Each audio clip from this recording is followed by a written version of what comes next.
तो प्यारे बच्चों, अब पढ़ते हैं रचना के आधार पर वाक्य भेद का ये तीसरा भेद, मिश्र वाक्य। अब तक हम लोगों ने पढ़े हैं सरल वाक्य और संयुक्त वाक्य, जो आप लोगों को भली प्रकार समझ में आ गए होंगे। तो आज हम पढ़ते हैं मिश्र वाक्य। मिश्र वाक्य जैसा कि नाम से ही जाहिर है कि मिश्र अर्थात मिश्रण करना, वाक्यों का मिश्रण करना। तो देखिए, जिन वाक्यों की रचना एक से अधिक ऐसे उपवाक्यों से हुई हो जिनमें एक उपवाक्य प्रधान और अन्य गुण हो, उन्हें मिश्र वाक्य कहते हैं। कहने का तात्पर्य ये है कि जहाँ एक वाक्य का महत्व बहुत अधिक होता है और दूसरा वाक्य उस पर आश्रित होता है, उस पर डिपेंड करता है, उसका महत्व कम होता है। अब दो वाक्यों से मिलकर के, दो या दो से अधिक वाक्यों से मिलकर के मिश्र वाक्य बनता है, जिनमें नंबर 1 प्रधान और दूसरा आश्रित उपवाक्य। बच्चों, अब हम देखते हैं कि प्रधान उपवाक्य क्या होता है। प्रधान उपवाक्य जिसकी क्रिया मुख्य होती है वो प्रधान उपवाक्य होता है।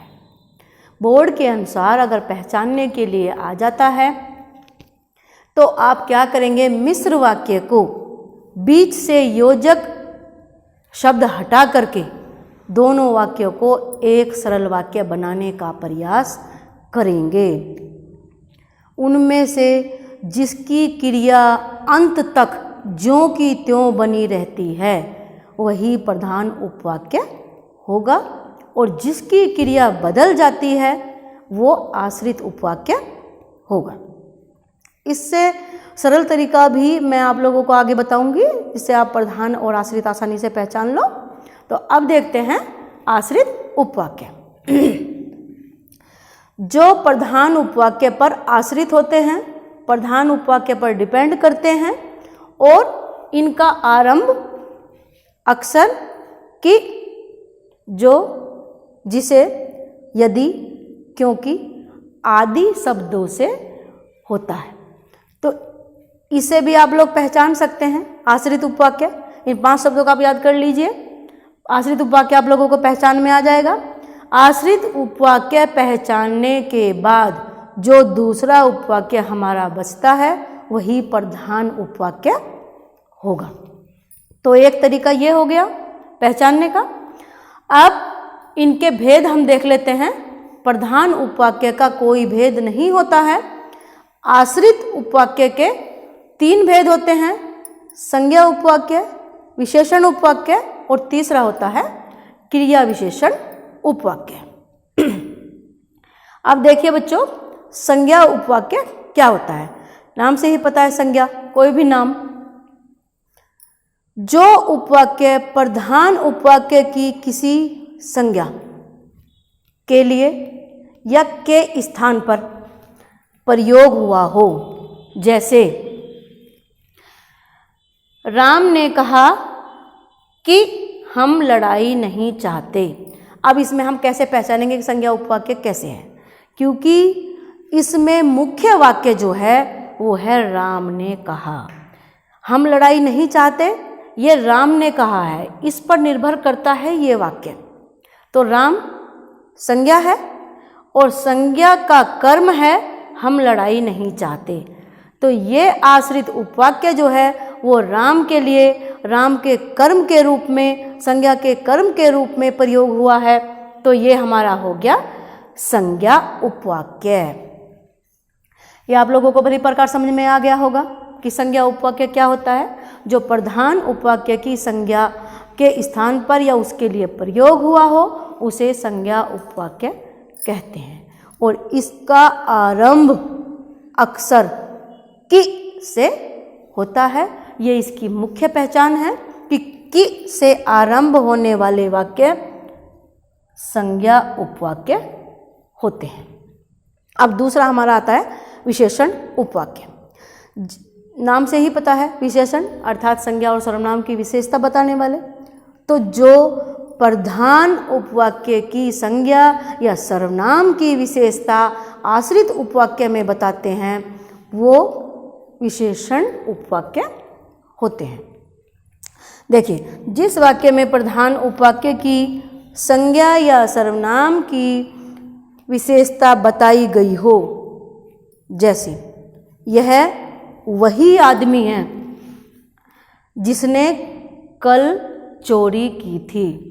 अब ये प्रधान उपवाक्य का हो गया, यह वही आदमी।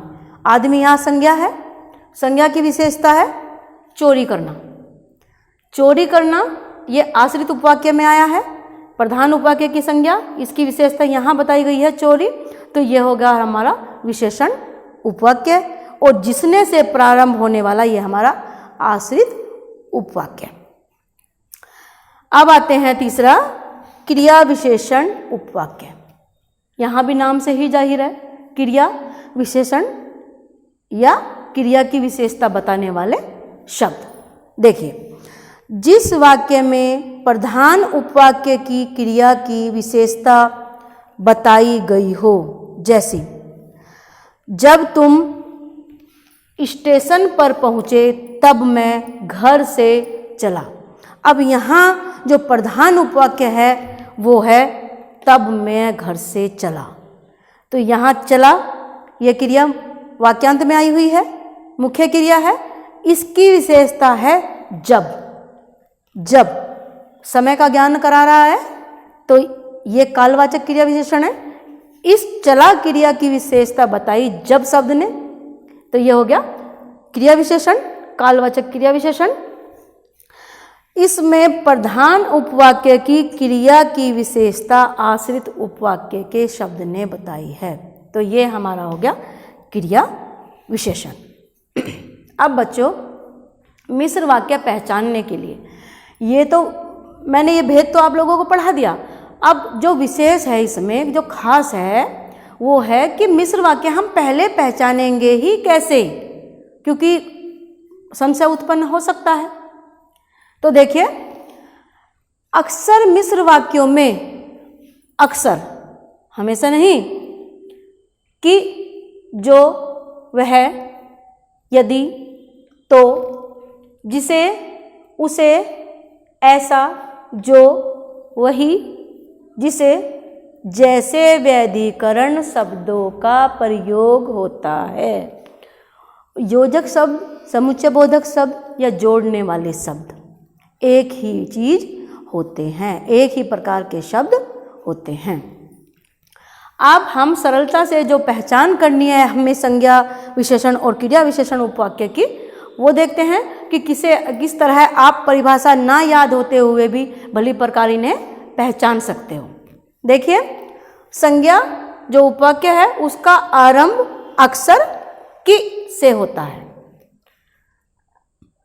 विशेषण उपवाक्य जो, जिसने, जिसे, जिससे, जिनको, जिनके लिए आदि शब्दों से विशेषण उपवाक्य का आरंभ होता है।